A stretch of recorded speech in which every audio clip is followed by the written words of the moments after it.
back today again with the next part of the same topic, oogenesis, from the chapter Human Reproduction.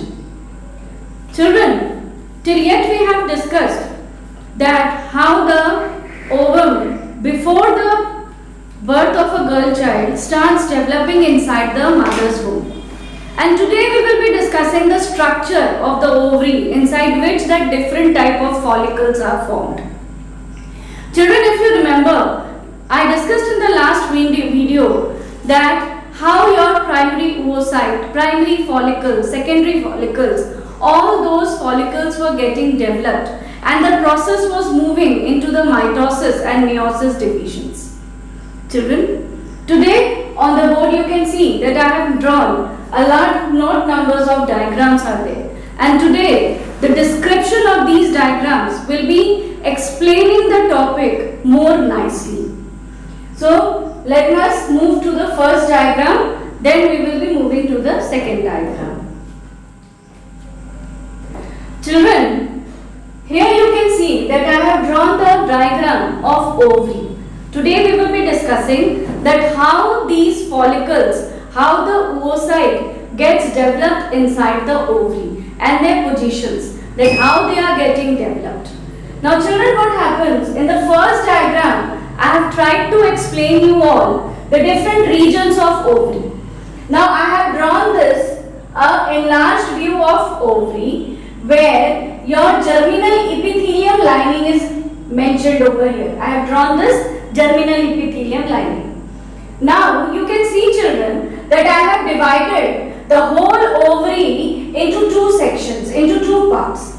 The one is the inner part and the outer one you can see here. I have mentioned with red color, I have drawn with red color, and inner one I have drawn with black color.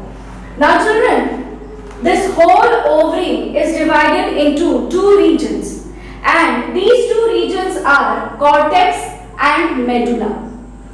Children, the outer portion, the outer region of the ovary is called as cortex, and the middle portion, the inner portion of the ovary is called as medulla. You have learned this, you have studied these terms in the structure of kidney, that the outer part of the kidney is cortex and the middle portion of the kidney is medulla. Same names are mentioned here also, that the outer portion of the ovary is cortex and the middle portion, the inner portion of the ovary is medulla.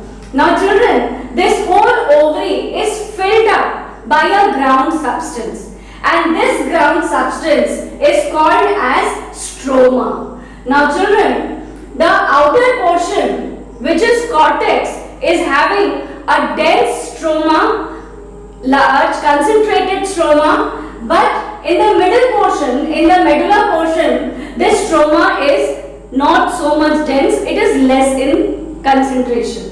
So children, this was the two regions of the ovary. The outer is cortex and the middle one is your medulla, and the whole ovary is filled up by a fluid-like substance like a ground substance called as stroma, and the outer is more dense and the middle is less dense. Now children, I will be moving to the next diagram.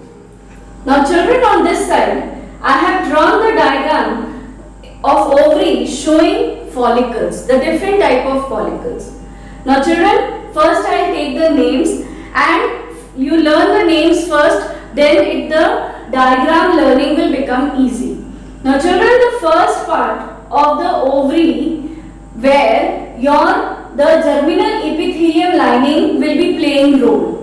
And you know that germinal epithelium lining is responsible for the production, for the release of, for the generation of many types of cells called as oogonium cells. So here you can see that I have drawn with green color small cells, and these cells are oogonia. So these are oogonium. Now children, you know that from these oogonium cells, any cells can develop themselves and they start behaving like your egg cells, your mother egg cells. and these mother egg cells called as oogonium cells, they develop in size, they grow bigger in size and they develop into primary oocyte. So this diagram is your primary oocyte. Children, the primary oocyte is also called as primordial follicle. Now, this primary oocyte or the primordial follicle, they are enclosed by, they are surrounded by many granulosa cells, membrane granulosa cells, and these membrane granulosa cells, when they enclose the primary oocyte, then the structure is called as primary follicle. You are knowing this. Now, this primary follicle is enclosed by the second layer of membrane granulosa cells, and these granulosa cells, after enclosing, the structure formed is called as secondary follicle. Now children, again around the secondary follicle, the third layer of granulosa cells, they are arranged, and now the structure which is formed is called as tertiary follicle. So children, your follicular state is developing in a sense that at first the germinal epithelium cells will be producing mother egg cell or oogonium cell. Now these mother egg cell will grow in size and they will be developing into primary oocyte or primordial follicle. Now this primary oocyte will change into primary follicle. How? When the granulosa cells will get enclosed around the primary oocyte. Then again this primary follicle will be changing into secondary follicle. How? Again by getting enclosed by the second layer of granulosa cells. Now in the third, again the third layer of granulosa cells will be enclosing the primary oocyte and the structure will be forming, now called as tertiary follicle. Children, the differentiation you can see by the color which I have drawn on the board. I have drawn the oogonium with simple green color. Then the primary follicle, I have enclosed it with orange color from surrounding. Then the secondary follicle, along with your orange color, I have drawn it with your purple color. So your secondary layer can be seen over here. Then in the third part, in the tertiary follicle, you can see that along with orange and purple, I have drawn the another layer, the third layer with the red color. Now children, you can see here one most important thing, that I have drawn a space in between the secondary layer and the tertiary layer. In between the secondary follicle and the tertiary follicle layer, here is a space created. And this space, children, is called as antrum. This space is called as antrum. This is called as antrum. The space which is formed here, this one. Now children, the structure of this structure and this structure I will be explaining in a more detail now. Now what is here? You understand that this is a developed one structure now, where your antrum, empty space has been created, and this space is filled up by a fluid called as liquor folliculi. Now in the diagram, descriptive diagram, I will be showing it. So here again this space is created. So this is your tertiary follicle. Now children, tertiary follicle can be considered as a mature ovum, but it has not matured completely. Now its development is left over, and what happens that slowly when this tertiary follicle structures get matured and containing a mature ovum inside it, then this complete structure is called as Graafian follicle. Children, this Graafian follicle structure I am going to explain it separately just now. So this your Graafian follicle is formed. This is the mature now. Now what happens when the Graafian follicle is formed and inside the Graafian follicle your mature ovum is formed. Now the time comes when it has to be released out into the fallopian tube. So what happens, children, that from the Graafian follicle the ovum gets released and this ovum is captured by the fimbriae. If you remember the structure of the ovary along with the fallopian tube. So this ovary was holded up by a fimbriae, the finger-like structures. So as soon as your ovum gets released from the Graafian follicle outside, then this is captured by the fimbriae and this ovum gets released into the fallopian tube, into the oviduct. And you know, children, that this process is called as ovulation. The process during which the mature ovum gets released out from the Graafian follicle and enters into the fallopian tube, the process is called as ovulation. So children, here when your mature Graafian follicle is formed, then the time comes of the release of ovum and this ovum gets released out into the fallopian tube through the fimbriae part and this process is called as ovulation. So ovulation is completed over here. Now children, once the ovum is released out of the Graafian follicle, now the things are very important which has to be understood. Now children, what happens that this Graafian follicle is left over inside the ovary. The ovum gets released outside, but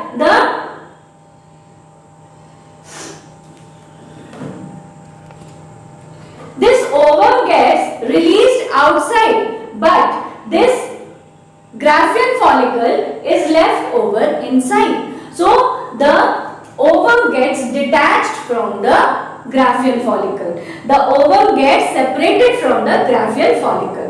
Ovum gets released into the fallopian tube and Graafian follicle is left over inside the ovary itself. Now children, what will happen to the Graafian follicle, to this structure? What will happen? Now what happens that this Graafian follicle, it gets repaired. Now when the Graafian follicle gets ruptured, it gets exposed. So what happens? The ovum gets outside. It is released out. Now again this whole Graafian follicle will be getting repaired and they will be forming a structure called as corpus luteum. Now this corpus luteum is a blood-filled pouch-like structure.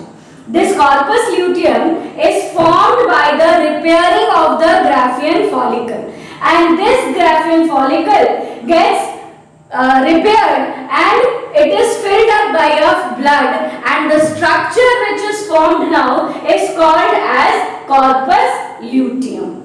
Now children, this corpus luteum persists inside the body of a female if pregnancy persists in a woman. Now, I'll explain the meaning of it. This corpus luteum is now responsible for the release of hormone called as progesterone.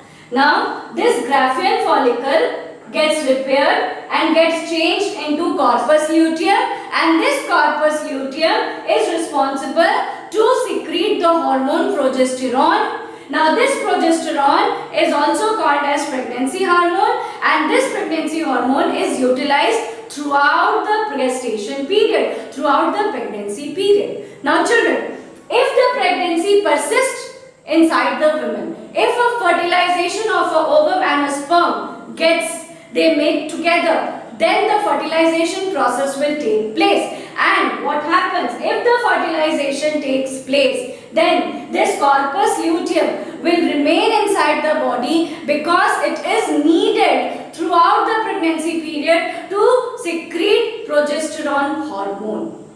But if Suppose children, pregnancy is not persisting. Every time release of ovum doesn't mean that pregnancy will persist inside a woman, inside a girl. It is not meant. So what happens? That this corpus luteum gets degenerated.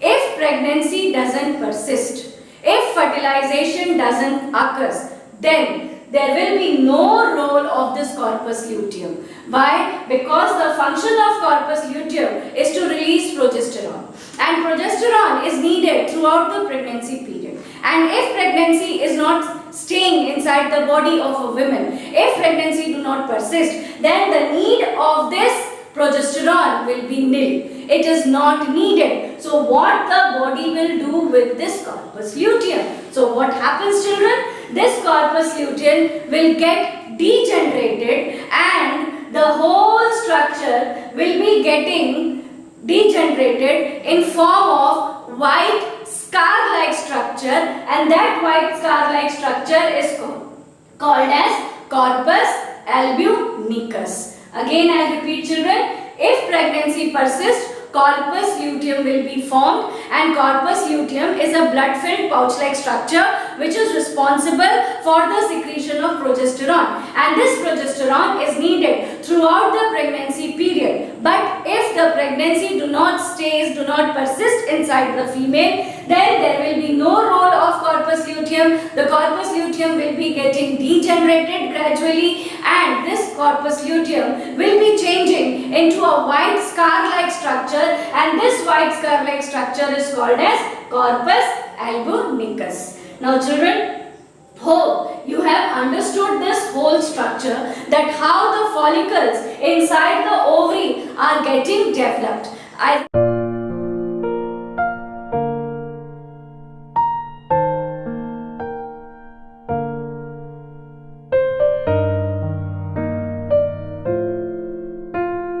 In very brief, that the germinal epithelium will be forming oogonium. Oogonium will be surrounded by your granulosa cells to form your primary follicle.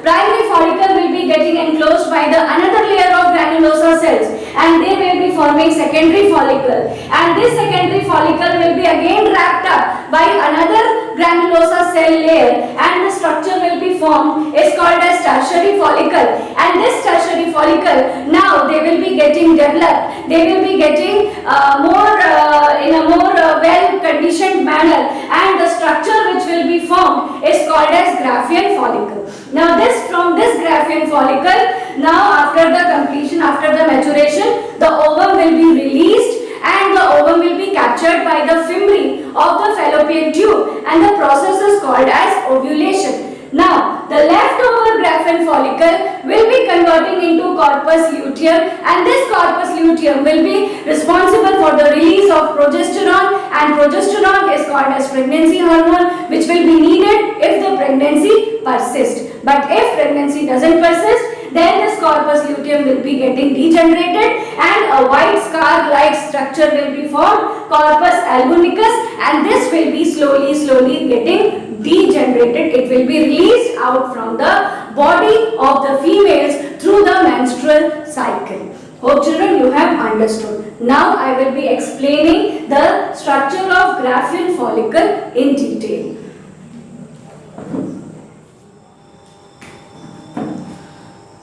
Now children, you can see that I have drawn here the mature structure of the oocyte, primary oocyte, that is your Graafian follicle.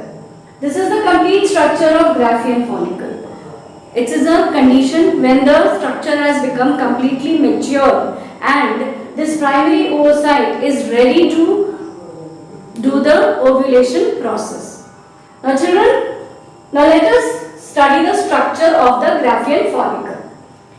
Now you all know that the whole structure has been formed by the enclosing of the granulosa cells. So children, this whole structure is made up of granulosa cells here, and this is your primary oocyte. Now children, this primary oocyte is enclosed from the surrounding by a granulosa cells. Now there are different layers. Now the inner one is the primary layer, the granulosa cells which were enclosed during the formation of primary follicle. This is with orange color. Then your second, when it was formed during the formation of secondary follicle, it is with purple color, and the last one, it was with red color when the tertiary follicle was forming. Now children, what happens? This your granulosa cells layer, they form outside the follicle, outside the graphene follicle, they form another layer which forms the base of the complete graphene follicle structure, and this base is called as basement membrane. And always remember that basement membrane is also formed by the cells of the granulosa. Now from this granulosa cells only, outside also two more protective layers are formed, and these two protective layers are called as theca. Theca means wall, boundary. So this granulosa cells, they are released outside and they form a protective layer, they form a membrane protective, and this membrane, this layer is called as theca. Now children, this is also two layers. The outer layer, the outer theca is called as theca externa. Externa means outer part, and the inner one is called as theca interna. Interna means internal side. So theca externa and theca interna, these are the theca layer, these are the protective wall which are formed by the granulosa cells. Now children, within this a basement membrane is prepared, and this basement membrane is also a preparation of granulosa cells itself. Now inside the three layers are there which was formed during the formation of primary follicle, secondary follicle and tertiary follicle. So these granulosa layers are formed there, this wall is present. Now children, what happens? At a position when this graphene follicle becomes completely mature, at a portion, the inner side of this, they get piled up, they form a hillock of cells, they form a mass of cells. You can see that a mass of cells are collected over here, and these mass of cells, children, is also made up with the same granulosa cells. And this mass of cell, this hillock of cell, this is called as cumulus oophorus or discus proligerus. Children, this is the name which is formed by the granulosa cells, and this is a mass of cell to which your primary oocyte is attached, is tightly attached to it. So this is a cumulus oophorus to which this primary oocyte is attached. Now children, I am moving to the primary oocyte. Now you know that primary oocyte is here, and this primary oocyte, then it is protected again by two membranes, and these membranes are also formed by the granulosa cells itself. So this primary oocyte also is protected by two layers, and one of the layer is the continuous layer of the inner part. That is primary follicle, that granulosa cells which was formed. This is the continuation of this layer only. And this layer, the hillock of cells, the mass of cells which is continuously surrounding the primary oocyte and forming the first protective layer of primary oocyte is called as zona pellucida. So zona pellucida is the immediate wall, is the immediate membrane which is protecting the primary oocyte in the center. You can see here this orange color lining, and this zona pellucida is the continuous layer of the granulosa cells. Then again children, from outside another layer, another protective wall is formed, and this protective wall is called as corona radiata. And these two walls are very important during the fertilization process, because after this, when this structure is going to rupture, the graphene follicle is going to rupture, and this primary oocyte is going to release outside into the fallopian tube, then what will happen? This ovum, this will be waiting inside them. Now children, remember that this primary oocyte will now convert after if you remember, I told you all that primary oocyte will be entering into the meiosis first and it will be entering your meiosis second. So this primary oocyte here, it will be completing meiosis first and will be converted into secondary oocyte. Always remember children that this will be converting into secondary oocyte when after completing the meiosis first. If you remember, I told you all that in the prophase first, this primary oocyte stage is arrested, and after attaining puberty, this primary oocyte is which is converted into primary follicle structure. This primary follicle structure, now secondary and tertiary, after they are completing, they enter into the meiosis first stage, and it was arrested in the leptotene stage, and then after entering into the meiosis first, it completes the rest of the meiosis first process, like your all the process of prophase first, then your metaphase, then your anaphase and telophase, and it enters into the meiosis second. And when it enters into the meiosis second, the structure of the primary oocyte changes into secondary oocyte. So during the ovulation process, the primary oocyte which is being released out into the ovary, that is not primary oocyte but that is your secondary oocyte. And secondary oocyte is a structure where your meiosis second has not completed. This is also again important point which I will be discussing in the next part of the video, that how the secondary oocyte is going to complete its meiosis second and it will be ready for fertilization and for the formation of zygote and all. I will be discussing. So this secondary oocyte is formed. So this primary oocyte, when completing its meiosis first, it will be changing into secondary oocyte, and now the complete Graafian follicle is a mature, holding a secondary oocyte structure and ready for ovulation process, so that the structure can be released into the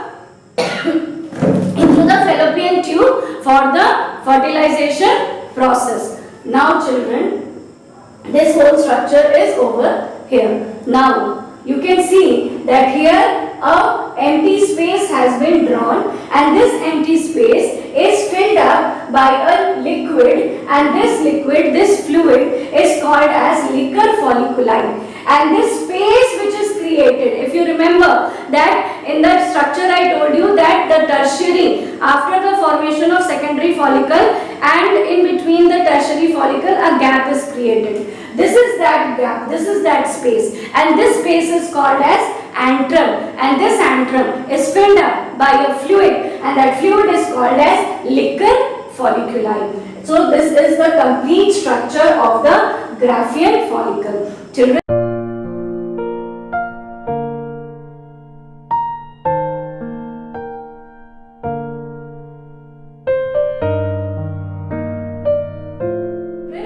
repeat the line diagram again so that you can learn the steps again one by one very nicely. That during the oogenesis process, always in the beginning, your primary oocyte is formed from the oogonium cell, egg mother cell. This primary oocyte or primordial follicle, they get enclosed by the granulosa cells to form primary follicle. This primary follicle enclosed by another second layer of granulosa to form secondary follicle. The secondary follicle again develops into tertiary follicle, forming antrum there, and slowly it gets into mature condition and the Graafian follicle structure is formed, and this Graafian follicle is responsible for holding the primary oocyte, where your primary oocyte completes its meiosis first stage and enters into the meiosis second, and it gets converted into secondary oocyte, which is released into the fallopian tube, into the oviduct by the ovulation process,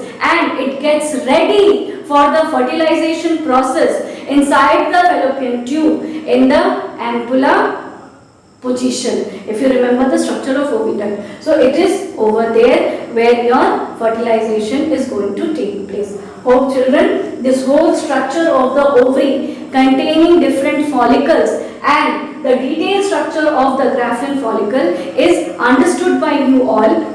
Thank you.